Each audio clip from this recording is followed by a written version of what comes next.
Alors dans cette vidéo, on va parler de trépied. Comme vous pouvez le voir, SmallRig vient de sortir un nouveau trépied vidéo. Il agrandit sa gamme, c'est l'AD Pro 8. Donc c'est son troisième trépied vidéo. Là juste à côté, on a la version précédente que je vous ai déjà testé sur la chaîne, et avant ça, il y avait également la première version que j'ai aussi testée. On est vraiment sur des gammes différentes, on est sur des prix différents. D'ailleurs, je peux vous les donner tout de suite, juste pour situer un petit peu les trépieds. La première version, elle est à 199 €, la deuxième version est à 449 € et cette nouvelle version, elle est aux alentours de 886 €. Donc on est vraiment sur des gammes différentes. Par contre, on est sur la série Free Blazer, en tout cas pour les deux premiers. Tu peux voir que là, en fait, le pied, c'est exactement le même. La seule différence entre ces deux versions, c'est la rotule. Alors là, au vu du prix, on n'est plus du tout sur un trépied amateur, entrée de gamme, on est sur un trépied destiné à un usage professionnel en vidéo. Donc là, on est enfin sur une vraie rotule vidéo, c'est-à-dire une tête avec des niveaux de friction qui sont clairement définis et avec également des niveaux de contrepoids de compensation. On avait juste une sorte de counterbalance intégré sur les versions précédentes, et sur la deuxième version, on a un système de friction pour le panoramique, mais c'est pas très clair, on n'a pas le numéro de friction précis, et finalement il y avait quasiment un seul niveau de résistance. Là, sur cette nouvelle tête, on a 6 niveaux de counterbalance, de contrepoids, et 4 niveaux de friction pour le pan et le tilt. Alors sur les trépieds haut de gamme professionnels, on peut avoir plus de niveaux de friction, mais là déjà c'est une bonne base. On va pouvoir utiliser réellement son trépied pour faire des mouvements de suivi des panneaux descriptifs. Je te montre tout de suite des exemples de mouvements qui ont été réalisés avec ce trépied. Alors le premier mouvement, c'est un panoramique vertical comme ça avec le Lumix. Alors là je suis au 85 mm, donc une focale quand même assez resserrée, et là on a la stabilisation du boîtier. Bien sûr il n'y a pas de poste stabilisation, donc là voilà, pour un panoramique vertical je trouve que c'est plutôt pas mal. Évidemment je suis au maximum au niveau des frictions, je suis sur la valeur 3, que ce soit d'ailleurs sur le pan vertical ou horizontal.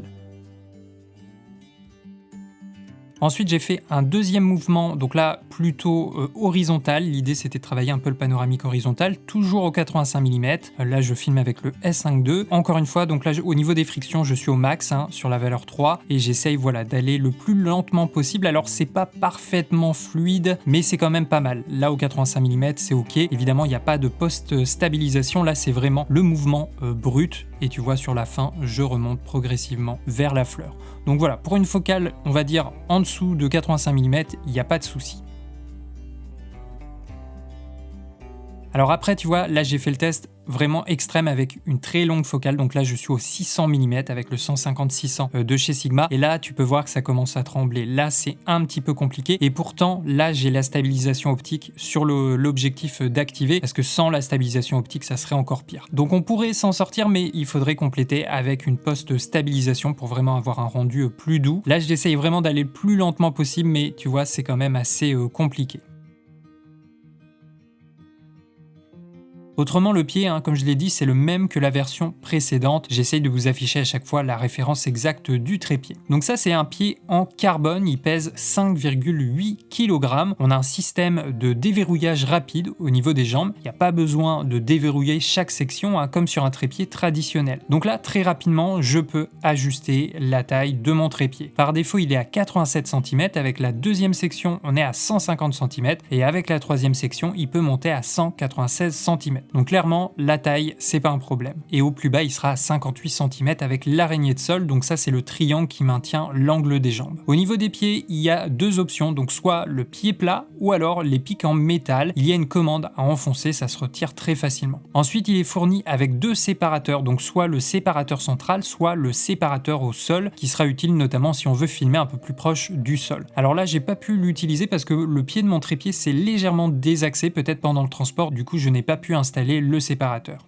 Ensuite, on a toujours un espace au niveau du trépied pour passer la main, pour le transporter facilement. Il est livré avec son sac de rangement. Le sac est assez épais, ça va le protéger des chocs. Au niveau de la rotule, le poids de charge max est de 8 kg, donc ça permet d'utiliser des setups assez lourds. Elle va pouvoir pivoter à 90 degrés vers l'avant et 60 degrés vers l'arrière. La tête est compatible avec les plateaux rapides Manfrotto 501. On peut l'insérer par l'avant, par l'arrière ou le clipser par le dessus. On a aussi une sécurité des deux côtés. Le plateau est fourni avec une vis 1/4 de pouce et 3/8.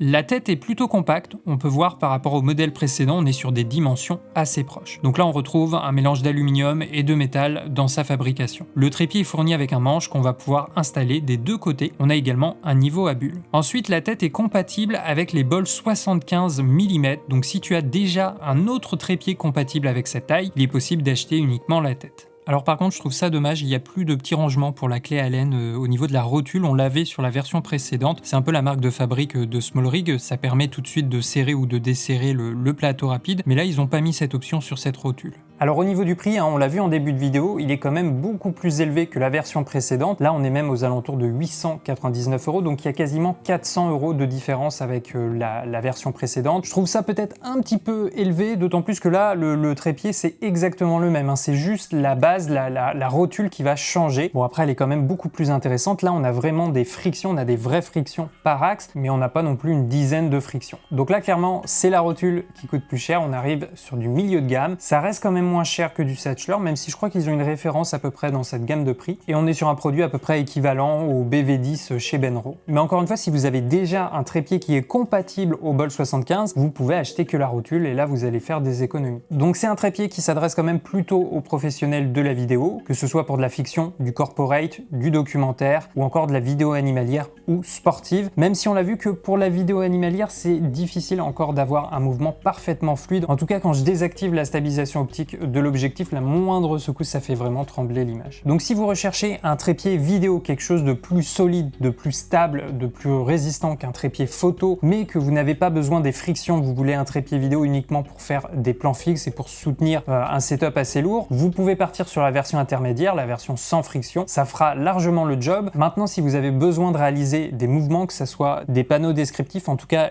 vous avez besoin de suivre le sujet au cadre, là dans ce cas-là il vous faut absolument une rotule avec des frictions, et c'est vrai que là au moins on a la base, on a des frictions pour le panoramique, pour le tilt, et on a 6 niveaux de counterbalance, donc ça c'est à ajuster en fonction du poids du setup et en fonction aussi du déport, on va ajuster le counterbalance. Donc voilà, en soi je suis assez content que SmallRig poursuit un petit peu cette gamme de trépieds vidéo, parce que voilà, ça va peut-être faire un petit peu bouger les choses, parce qu'il y a déjà de très bonnes marques, des marques connues sur le marché dans ce secteur du trépied, mais eux ils sont vraiment sur le secteur pro, haut de gamme, donc on est sur des prix plus élevés, au-dessus de 1000, 2000 €, voire même bien plus. Donc voilà, à vous de voir si ce trépied pourrait bénéficier à votre activité. Donc voilà pour ce test de trépied, je rappelle c'est le SmallRig AD Pro 8, vous avez le lien en description. Je vous invite à me dire en commentaire qu'est-ce que vous pensez de cette gamme de trépieds vidéo, et puis vous, quelle référence de trépied vous utilisez, laquelle recommanderiez-vous à un vidéaste? Allez, c'était Benjamin avec Derrière la caméra, à tout de suite sur la prochaine vidéo.